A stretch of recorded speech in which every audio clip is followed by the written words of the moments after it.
Hello, hi guys. So my name is Saurav Rai and I will be teaching you physics for IT JEE Mains and Advanced. मैं आपको सारे question यहाँ पे solve करवाऊंगा ताकि आपके सारे कॉन्सेप्ट क्लियर हो और आप जेई और मेंस और एडवांस के दोनों के क्वेश्चन कर जाएं। ये कॉन्सेप्ट आपको बोर्ड के क्वेश्चन सॉल्व करने के लिए भी बहुत यूजफुल होंगे।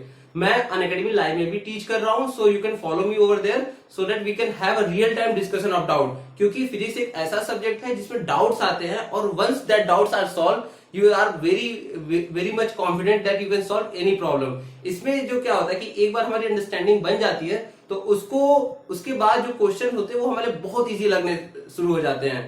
तो let's start with the first topic that is kinematics. We will start with a first topic that is rectilinear motion. तो friends, what is rectilinear motion? Rectilinear motion is that motion in which a body moves in a straight line in whatever will be the direction, but the type of motion will be only a straight line, right? तो इस चीज को हमें देखना है। अगर मैं कहता हूं कि एक बॉडी है जो किसी कार पे रखी हो, तो सपोज आप कार पे बैठे हो, ठीक है, और ये कार आगे मूव कर रही है और आप जब देखते हो तो हमें क्या दिखता है कि पूरा जो सिस्टम है या फिर पूरा जो अर्थ है वो पीछे की तरफ मूव कर रहा है। तो ये होता है ऑब्जर्वेशन पॉइंट। अगर आप नीचे से देख रहे हो तो आपको लगता है कि मैं रेस्ट पे हूं, ये बॉडी मूव कर रही है। तो ये अंडरस्टैंडिंग हमें बताती है कि जो मोशन है, मोशन का जो डिफिनेशन है वो डिपेंड वहीं से करता है कि जहां से हम ऑब्जर्व कर रहे हैं। जैसे मैं अभी रेस्ट पे खड़ा हूं, ठीक है, पर अगर मेरे को कोई मून से देखेगा then he will find that I am revolving around the sun with the speed of what earth is revolving, right? So ये एक मेन बात है। तो मोशन की स्टडी में जो सबसे इंपॉर्टेंट थिंग होती है वो रेफरेंस पॉइंट को डिफाइन करना, ठीक है। तो जिसको भी हम रेफरेंस पॉइंट डिफाइन कर लेते हैं उसकी वेलोसिटी हमको अपने आप जीरो मान लेते हैं कि reference is always at zero, और उसके बाद हम दूसरी मोशन की स्टडी करते हैं।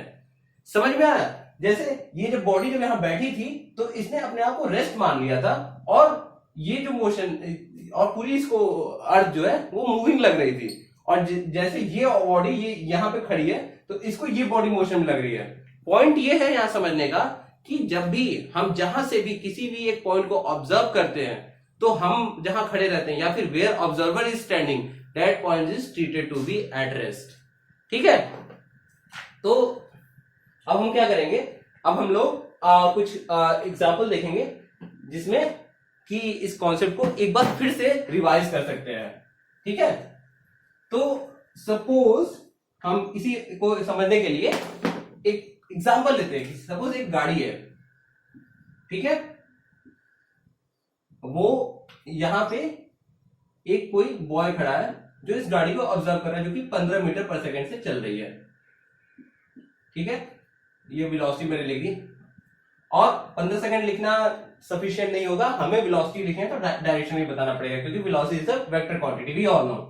तो वेक्टर ये लिख सकते हैं राइट। अच्छा, इतना डिफिनेशन करना जरूरी है ताकि हम इस प्रॉब्लम को सॉल्व कर सकें। अब क्वेश्चन आता है कि what will be the velocity of this car with respect to this person, ठीक है। हमने पूछा है what is the velocity of the car with respect to this person, तो इसका आंसर क्या होगा? तो आप बोलेंगे कि ये जो बॉडी है ये रेस्ट है, इसके हिसाब से ये बॉडी की वेलोसिटी तो 15 मीटर पर सेकेंड ही होगी, ठीक है, जो कि एब्सोल्युटली राइट है, ठीक है। और ये जो वेलोसिटी बताई गई थी हम ग्राउंड के रिस्पेक्ट में बताए थे, ठीक है, और ये बंदा ग्राउंड के रिस्पेक्ट में जीरो था, तो इसके और इस ग्राउंड के रिस्पेक्ट में वेलोसिटी, इस पर्सन के रिस्पेक्ट में वेलोसिटी एक ही रही, ठीक है। एक कंडीशन और यहीं पे अज्यूम करते हैं कि नाउ केस 2 सेम है। अब यहां पे यही जो बॉल है ये मूव कर रहा है 3 मीटर पर सेकेंड से, ठीक है। अब ये है ऑब्जर्वर, ठीक है। तो अब ये वेलोसिटी, ये जब इसको देखेगा इस कार को, ये कंडीशन ए थी, ये बी मान लेते हैं, तो ये वी ए हो गई, VA VCA, velocity of C with respect to A, velocity of C with respect to A, और मैं पूछता हूं velocity of C with respect to B क्या होगी, ठीक है। तो यहां पे ये डायरेक्ट हम 15 नहीं लिख सकते जो इसकी वेलोसिटी है, ठीक है। वेलोसिटी कभी भी एक फिक्स पॉइंट से नहीं डिफाइन होती, वेलोसिटी हमेशा ऑब्जर्वर पॉइंट से डिफाइन होती है, ठीक है। तो अब हम क्या करेंगे कि अब ये मूव कर रहा है, हम क्या करते हैं दोनों को रेस्ट में लाने की कोशिश करते हैं, मतलब दोनों को नहीं, सॉरी, इसको रेस्ट में करते हैं, क्योंकि मैंने पहले ही बोला है ऑब्जर्वर हमेशा अपने आप को रेस्ट में फील करता है, ठीक है। इसको रेस्ट करने के लिए क्या करना पड़ेगा, मैं ऐसा करता हूं कि दोनों को -3 मीटर पर सेकेंड की वेलोसिटी प्रोवाइड कर देता हूं, ठीक है जी। अब क्या होगा कि इसका रिजल्टेंट 0 मीटर पर सेकेंड हो जाएगा, और जब हम यहां देखेंगे तो ये क्या हो जाएगा 50 - 3, ये हो जाएगी 50 - 3 हो जाएगा 12 मीटर पर सेकेंड, ठीक है। तो जो VCB हो जाएगा ये 12 मीटर पर सेकेंड हो जाएगा, जो ये ऑब्जर्वर इसी देखेगा, ठीक है। तो विद रिस्पेक्ट टू मतलब कि ये जो आदमी है इसी के रिस्पेक्ट में देख रहा है, और जिसके रिस्पेक्ट में देखते हैं उसको रिस्पेक्ट देते हुए उसे 0 बना देते हैं। ये एक बहुत बड़ा फंडा होता है, ठीक है।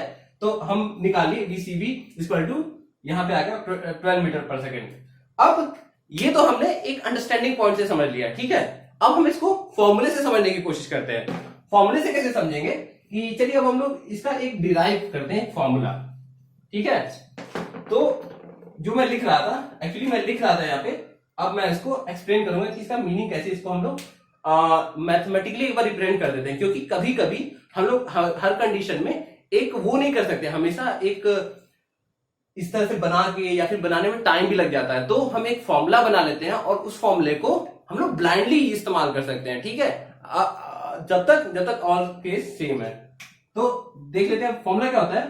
v वेलोसिटी ऑफ c, मतलब किसी भी ऑब्जेक्ट की वेलोसिटी निकालनी है विद रिस्पेक्ट टू a, ठीक है। Velocity of c with respect to a, respect to a मतलब a की वेलोसिटी 0 हो गई है, ठीक है। तो वेलोसिटी क्या है c, वेलोसिटी c की क्या है 15 मीटर पर सेकेंड टुवर्ड्स राइट लेफ्ट क्यों कर रहा हूं, क्योंकि माय फ्रेंड्स वेक्टर क्वांटिटी है, निगेटिव आने पर डायरेक्शन बदलनी पड़ती है, जो कि बहुत ही इंपॉर्टेंट है, ठीक है। तो 15 मीटर पर सेकेंड, और वेलोसिटी ऑफ ए की वेलोसिटी क्या है दोस्त, ये है 0 मीटर पर सेकेंड, ठीक है जी। तो यहां पर वेलोसिटी क्या है 15 मीटर पर सेकेंड, ठीक है जी। तो ऐसे हमने वेलोसिटी ऑफ ए निकाली थी, जो कि आंसर यही था, ठीक है। सिमिलरली हम वेलोसिटी ऑफ बी भी निकाले थे। वेलोसिटी ऑफ बी मैं यहां पे लिखता हूं, और इन सारे की नोट्स मैं आपसे शेयर कर दूंगा ताकि आपको अंडरस्टैंड करने में कोई दिक्कत नहीं होगी, ठीक है। आप मेरे साथ बने रहो। ये अगर कॉन्सेप्ट समझ में आया ना तो आप रिलेटिव वेलोसिटी के सारे क्वेश्चन कर सकते हो, बिलीव मी। तो इसमें देखते हैं velocity of C with respect to B, ठीक है जी। तो क्या करना है, किसको रिस्पेक्ट देनी है, बी को रिस्पेक्ट देने का मतलब बी को 0 करना है। बी की वेलोसिटी 0 तक कब होगी, जो वेलोसिटी ऑफ ए हम लिखेंगे, वेलोसिटी ऑफ सी लिखेंगे माइनस वेलोसिटी ऑफ बी लिख देंगे। इससे क्या होगा, बी वेलोसिटी हम दोनों दे देंगे विद सी वेलोसिटी सी। देखिए velocity of C with respect to B, पहले velocity of B with respect to B क्या होगा 0 हो गया। Velocity of B with respect to B 0 कब होगा, जब हम माइनस की वेलोसिटी दे देंगे, ठीक है। बी की वेलोसिटी अगर माइनस कर देंगे, velocity of B with respect to B, आपकी वेलोसिटी आपकी रिस्पेक्ट में तो हमेशा 0 होगी, तो velocity of B with respect to B 0 होगा। Velocity of B C with respect to B, हमने बी की वेलोसिटी माइनस कर दी, ठीक है। वही फॉर्मूला है जो हमने लगाया, ठीक है, बस उसको एक मैथमेटिकल फॉर्म दे रहे हैं। तो अब ये क्या हो जाएगा, BC माइनस VB, जो कि 12 आ जाएगा, जो हमने वहां निकाला था, ठीक है। तो हमने देखा कि कैसे हम लोग वेलोसिटी कैलकुलेट करते हैं किसी रिस्पेक्ट में जाके, ठीक है। तो अब हम बात करेंगे डिस्टेंस एंड डिस्प्लेसमेंट की। यहां तक आई होप आप सबको समझ में आया, you all got that thing. Please let me know अगर आपको यहां से कुछ एक भी पॉइंट अगर नहीं समझ में आता है या फिर कुछ भी चीज लेफ्ट हो जाती है, आप जरूर कमेंट बॉक्स में मेंशन करो। आई अश्योर यू कि मैं उसको फिर से एक्सप्लेन करूंगा। मेरी सबसे बड़ी अचीवमेंट होगी आपको चीजों को बेटर वे में एक्सप्लेन करना। So don't hesitate to ask any question, and please if you like the video please do subscribe and share with your friends. So चलिए अब हम क्या करते हैं, थोड़ा सा और अपनी अंडरस्टैंडिंग को बढ़ाते हैं। हम लोग पढ़ाई करते हैं डिस्प्लेसमेंट और डिस्टेंस की, ठीक है। तो सपोज क्या होता है कि अगर कोई भी ये एक पाथ है, ये पॉइंट मान लेते हैं ए, ये पॉइंट मान लेते हैं बी है, ठीक है, या ऐसे है या ऐसे है, ठीक है। तो all the path any actual path taken by suppose एक पर्सन या ऑब्जेक्ट है, ठीक है, from reaching from A to B is known as path. ठीक है, ये भी एक पाथ है, ये भी एक पाथ है, ये भी एक पाथ है। हम अगर गूगल मैप से कहीं जाते हैं तो हमें एक पाथ मिलता है, तो दैट इज अ डिस्टेंस। ठीक है, इसी पाथ को हम डिस्टेंस कहते हैं।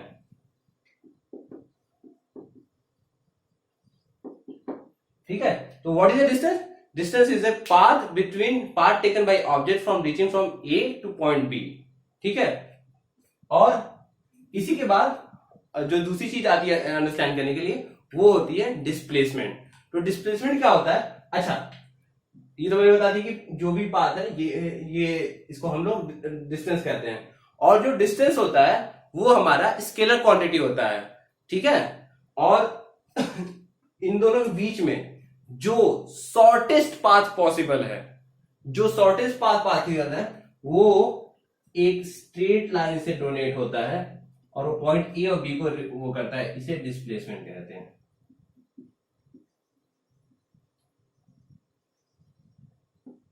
ठीक है, तो ये ए बी सी है और इसको डी कह देते हैं, तो डी इज ऑल्सो, इसको हम डिस्टेंस भी कह सकते हैं। ठीक है, अगर that is actual path taken by object, but if you talk about displacement, so only the path is known as displacement. So displacement subset होता है डिस्टेंस का, जो smallest distance between any two particle होता है। ठीक है, smallest path between two particle is known as displacement, and any path taken by object to reach from A to B is known as distance from A to B, right? तो hope आपको ये चीज समझ में आई हो। ठीक है, इस पे हम अभी क्वेश्चन करेंगे तो ये चीज और भी इजीली अंडरस्टैंड हो जाएंगी। ठीक है, अब इसके बाद जब हमने डिस्प्लेसमेंट और डिस्टेंस पढ़ा, तो इनका rate of change with time पे भी अलग अलग चीजें हम बोलते हैं। जैसे rate of distance with time को हम स्पीड बोलते हैं। ठीक है, और जैसा कि डिस्टेंस हमारा जो है वो स्केलर क्वांटिटी है, एक स्केलर को दूसरे स्केलर से डिवाइड करेंगे तो हमारा स्केलर ही रहेगा। ठीक है, तो let's start with discussion of speed, जो कि होता है डिस्टेंस अपॉन टाइम, और वेलोसिटी जो कि होता है डिस्प्लेसमेंट अपॉन टाइम। ठीक है, तो डिस्टेंस और डिस्प्लेसमेंट का हम एक बार डिस्कशन कर चुके हैं। अब हम बात करते हैं स्पीड और वेलोसिटी की। ठीक है, तो यहां पे स्पीड लिख देते हैं, speed and velocity. I hope you all are enjoying the video और आपको एक एक पॉइंट समझ में आ रहा है। Okay, please let me know अगर कहीं भी कोई भी चीज छूट रही है। I will not be hesitating to make other video to let you understand that particular topic, right? तो सपोज अब हम मानते हैं कि एक गाड़ी को यहां पे ले लेते हैं, ठीक है, जो इस डायरेक्शन में 20 मीटर पर सेकंड से चल रही, 5 मीटर पर सेकंड से चल रही है। ठीक है, अब इसकी वेलोसिटी क्या होगी? तो वेलोसिटी के लिए क्या कहेंगे? Distance travel in one, displacement done in 1 second. तो 1 सेकंड में डिस्प्लेसमेंट क्या कर रही है? 5। ठीक है, टाइम कितना लग रहा है? 1। तो ये हो जाएगा 5 मीटर पर सेकेंड इन राइट डायरेक्शन। ठीक है, बिकॉज वेलोसिटी मैंने बताया vector quantity to direction is important. ठीक है, अब हम बात करते हैं स्पीड की। तो 1 सेकंड में कितना डिस्टेंस ट्रेवल करेगी? एक ही करेगी, क्योंकि स्ट्रेट लाइन में मैंने बताया स्ट्रेट लाइन में डिस्टेंस और डिस्प्लेसमेंट सेम ही हो जाते हैं। तो ये क्या हो गया? डिस्प्लेसमेंट होगा, ये सॉरी, ये मैं वेलोसिटी निकाल रहा था, अब मैं स्पीड निकालता हूं। यहाँ पे ये हो जाएगा डिस्टेंस अपॉन टाइम। ठीक है, तो डिस्टेंस कितना? एक सेकंड में ट्रेवल किया, 5। टाइम कितना लगा? 1। ये हो जाएगा 5 मीटर पर सेकंड। इसमें हम डायरेक्शन नहीं लिखेंगे, क्योंकि मैंने पहले ही बताया है जो हमारी स्पीड है वो स्केलर क्वांटिटी है, तो स्केलर को डिफाइन करने मैग्नीट्यूड ही सफिशिएंट होता है। ठीक है, तो इन दोनों को मैंने डिफाइन कर दिया। और इसी केस में एक केस ए ले लेते हैं और ये केस बी ले लेते हैं। तो एस ए लिखते हैं, यहाँ बी ए लिख देते हैं। ठीक है, इसको ऐसे बी ए इसलिए लिखा है ताकि हमने पता चले कि दो अलग अलग सिचुएशन पे हम लोग इसको सॉल्व कर रहे हैं। ठीक है, तो अब एक केस और बनाते हैं। ठीक है, केस बनाते हैं, इसमें ये उल्टा चल रहा है, मतलब डायरेक्शन हमने चेंज कर दिया। ठीक है, सेम वेलोसिटी रखी मीटर पर सेकंड की। ठीक है, अब क्या होगा? तो मैंने बताया था डिस्प्लेसमेंट, तो डिस्प्लेसमेंट अगर इधर जाने में इस डायरेक्शन को हमने पॉजिटिव लिया था तो उल्टा जाने को हम नेगेटिव लेंगे, ठीक है। तो v, इसको b लिख देते हैं, इसको कंडीशन, ये हमारी कंडीशन दूसरी है, तो ये b लिखते हैं। सो vb जो हो जाएगा हमारा, ये हो जाएगा 5/1, यहाँ -5 हो जाएगा, इधर -1, ठीक है, ठीक है। और अगर माइनस नहीं लगाए जाते तो हम लिख सकते हैं 5 मीटर पर सेकंड लेफ्ट, ठीक है। प्लस माइनस यही लेफ्ट और राइट को रिप्रेजेंट करता है, ठीक है, कोई दिक्कत नहीं है। इधर आते हैं, इधर s क्या हो जाएगा, एस बी क्या हो जाएगा, डिस्टेंस इधर भी 5 ही मीटर है, distance is not a scalar, not a vector quantity, तो डिस्टेंस निगेटिव नहीं होगा, तो ये हो जाएगा 5/1 इक्वल टू 5 मीटर पर सेकंड, ठीक है। तो डायरेक्शन की चेंज करने से हमारे स्पीड पे कोई असर नहीं पड़ा, पर हमारी जो वेलोसिटी है वो अपोजिट हो गई, ठीक है। आई होप आपको एक एक पॉइंट समझ में आ रहा है, और जो भी नहीं समझ में आ रहा प्लीज लेट मी नो, ठीक है। Do comment me, do like me अगर आपको ये सब चीजें समझ में आ रही है, ठीक है। अब मैं इन्हीं वेलोसिटी और स्पीड के बारे में इनकी कुछ डेफिनेशंस लिखता हूं, ताकि आपको इनके बारे में थोड़ी कुछ प्रॉपर्टीज याद हो जाए, ठीक है। अभी हमने समझा प्रैक्टिकली चीजें क्या होती हैं, अब हम लोग थोड़ा सा इसके थ्योरी भी देख लेते हैं। तो वेक्टर क्या है, वेलोसिटी क्या है, velocity is a vector quantity, ठीक है। ये वेक्टर क्वांटिटी है, क्यों, क्योंकि डिस्प्लेसमेंट अपॉन टाइम होती है, डिस्प्लेसमेंट खुद वेक्टर है, ठीक है। स्पीड क्या होती है, speed is a scalar quantity, क्यों, क्योंकि डिस्टेंस भी स्केलर है और डिस्टेंस अपॉन टाइम भी scalar, scalar upon scalar is always scalar, ठीक है। तो ये है दूसरा, ये अब इनकी डिफिनेशन लिख लेते हैं। डिफिनेशन क्या है, स्पीड क्या है,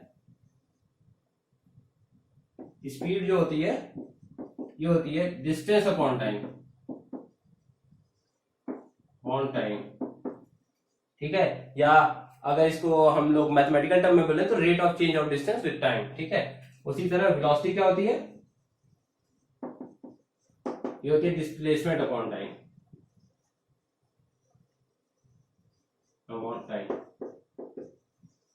ठीक है।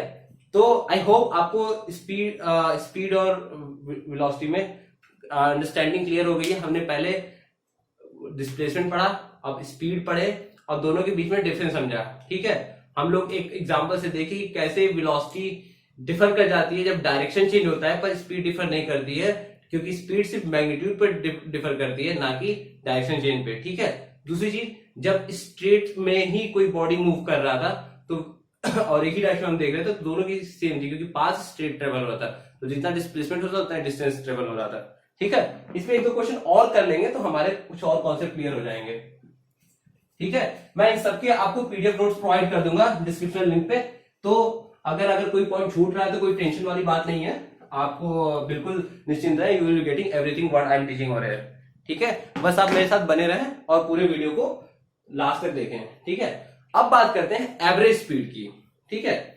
अब ये एवरेज क्या होता है और क्या इंस्टेंटेनियस होता है। तो सपोज आप एक रेस में दौड़ने जाते हैं, ठीक है, तो हेडशॉट लेते हैं, मतलब कुछ जो शुरुआती बूस्ट लेते हैं, शुरुआती एक्सेलरेशन लेते हैं, तो आपकी जैसे 100 मीटर की रेस है तो आप पूरी रेस में एक ही स्पीड से नहीं भागते हैं, आप डिफरेंट स्पीड से भागते हैं, ठीक है। लेकिन जब रेस खत्म करते हैं तब आपकी एक वेलोसिटी, एवरेज वेलोसिटी निकाल जाती है कि आपने पूरी रेस को इतने टाइम में वो किया, तो आपकी वेलोसिटी ये हो गई, ठीक है। तो एवरेज जो है एक पूरे सिस्टम की प्रॉपर्टी होता है, मतलब पूरे ही आपकी रेस की प्रॉपर्टी को बता रही स्पीड, वो आपका किसी भी रेस में पॉइंट की वेलोसिटी नहीं बता कि आप किस पॉइंट पर कितना तेज से भाग रहे थे, ठीक है। और इसी के बाद हम पढ़ेंगे इंस्टेंटेनियस, ठीक है। तो एवरेज देख लेते हैं क्या होता है, एवरेज स्पीड, एवरेज स्पीड, ठीक है। एवरेज स्पीड क्या होता है कि सपोज एक डिस्टेंस है ए टू बी, मैं डिस्टेंस इसलिए बताया क्योंकि फिर जब मैं एवरेज वेलोसिटी समझाऊंगा तो उसको स्ट्रेट लाइन में समझाऊंगा, ठीक है। ये स्ट्रेट लाइन भी हो सकता था, डजंट मैटर, ठीक है, बट ये है डिस्टेंस, ठीक है।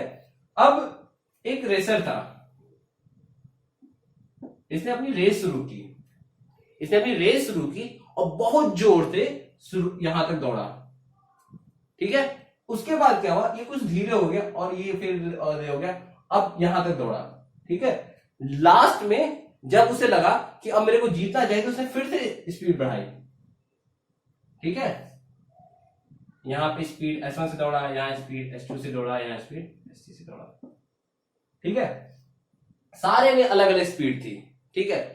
इसको अगर हम एक स्पीड से डिनोट करना चाहें तो हम एवरेज स्पीड से डिनोट कर सकते हैं। उसमें हम क्या कहेंगे कि ये जो टोटल डिस्टेंस था, ठीक है, टोटल डिस्टेंस जो इसकी अगर हम एवरेज स्पीड निकालें तो वो एक स्पीड आएगी, वो क्या होगी, स्पीड ए बी लिख देते हैं, ये होगी टोटल डिस्टेंस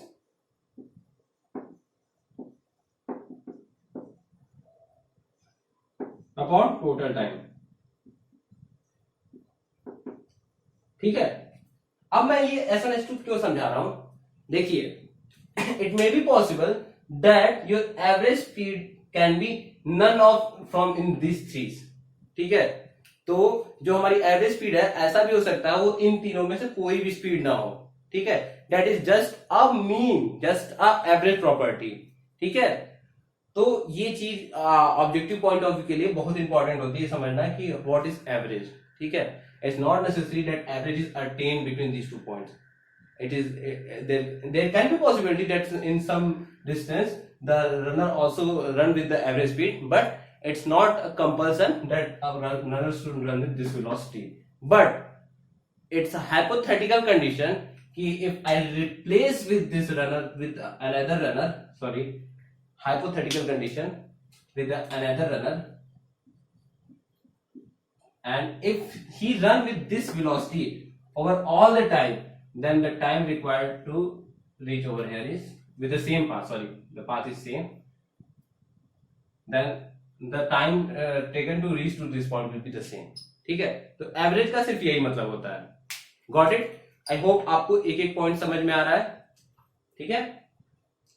अब जैसे हमने एवरेज वेलोसिटी, एवरेज स्पीड पता की है, अब हम मूव करते हैं एवरेज वेलोसिटी पे, ठीक है गाइस। तो मुझे नहीं लग रहा है कि यहाँ पे आपको कोई भी डाउट आ रहा है, ठीक है, but feel free to ask the doubt if there are any, ठीक है। चलिए अब हम मूव करते हैं एवरेज वेलोसिटी पे। बहुत मजा आ रहा है पढ़ने में और हमको लग रहा है कि आपको भी सारे कॉन्सेप्ट समझ में आ रहे हैं, और सबसे मजा तब आएगा जब आप मेरे साथ अनअकैडमी पे लाइव क्वेश्चन को सॉल्व करेंगे। वहां पे हम लोग IITs के बहुत ही डिफिकल्ट क्वेश्चन डिस्कस करने वाले हैं, तो please join me over there, ठीक है। अब बात करते हैं एवरेज वेलोसिटी की। तो average velocity,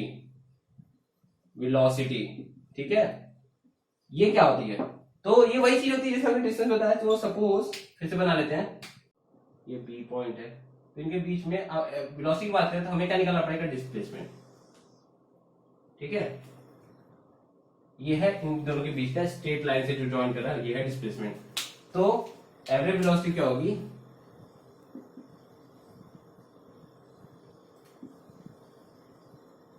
sorry, average velocity ये होगा टोटल डिस्प्लेसमेंट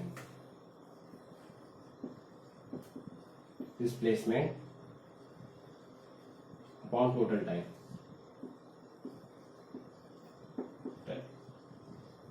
ठीक है। Total displacement upon total time, इसको भी फील उसी तरह मतलब अंडरस्टैंड करते हैं कि जब ये कोई रनर था, मतलब कोई भी हो सकता है, रनर हो सकता है, मूवर हो सकता है, कुछ भी, तो रनर था, इसकी अभी वेलोसिटी इस डायरेक्शन में है, फिर वेलोसिटी इस डायरेक्शन में है, फिर वेलोसिटी इस डायरेक्शन में है, हर जगह मैग्नीट्यूड और डायरेक्शन दोनों चेंज हो रहे हैं, ठीक है। अभी इस डायरेक्शन में है, फिर इस डायरेक्शन में है, तो ये अलग अलग वेलोसिटी से दौड़ते हुए यहां तक पहुंचा, ठीक है। पर अगर हम इसकी एक एवरेज वेलोसिटी निकालें, ठीक है, एवरेज वेलोसिटी निकालें तो वो एक वेलोसिटी से रिप्रेजेंट हो जाएगा, जो कि ये होगा। अब इससे इसका मीनिंग क्या होगा, इसका मीनिंग ये होगा कि इसको अगर हम रिप्लेस करते हैं दूसरे एक रनर से, ठीक है, जो कि इस वेलोसिटी से चल रहा हो और इसी डायरेक्शन इस वेलोसिटी से चल रहा हो, तो वो सेम टाइम लेगा यहां पहुंचने के लिए, ठीक है, सेम डिस्प्लेस करने के लिए सेम टाइम लेगा। तो ये एवरेज वेलोसिटी का मीनिंग होता है, वो हमें एक पूरे सिस्टम का एवरेज वैल्यू बताता है, ठीक है। इसमें सेम वही बात, इसका मतलब ये नहीं है कि ये किसी भी एक पॉइंट पे या फिर ज्यादातर पॉइंट पे इस वेलोसिटी से चला है। ये सिर्फ ये बताता है कि अगर हम यही वेलोसिटी ले और एक कांस्टेंट सिस्टम से रिप्रेजेंट करते हैं तो इतना ही टाइम लगेगा इसको यहां तक पहुंचने के लिए। ठीक है, तो आई होप आपको समझ में आ रहा होगा ये चीज। ठीक है, अभी ये इसके जब हम क्वेश्चन बनाएंगे तो इस चीज को मतलब समझ में आएगा कि क्यों हम एवरेज इंस्टेंटेनियस पढ़ते हैं। ठीक है, तो चलिए आगे का टॉपिक देखते हैं। अब इसके बाद हम क्या करेंगे कि नेक्स्ट क्लास में इसके न्यूमेरिकल सॉल्व करेंगे। ठीक है, जब हम न्यूमेरिकल सॉल्व करेंगे तो हमारे मोस्ट ऑफ द कॉन्सेप्ट और भी क्लियर हो जाएंगे। तो hope you like the video, please share with your friends so that I can get most of student. दोस्तों, एक टीचर के लिए सबसे अच्छा यही होता है कि उसको ज्यादा से ज्यादा टीचर मिले, और मुझे फिजिक्स पढ़ाने में बहुत मजा आता है। तो please help me and get to most and most of the student. Thank you.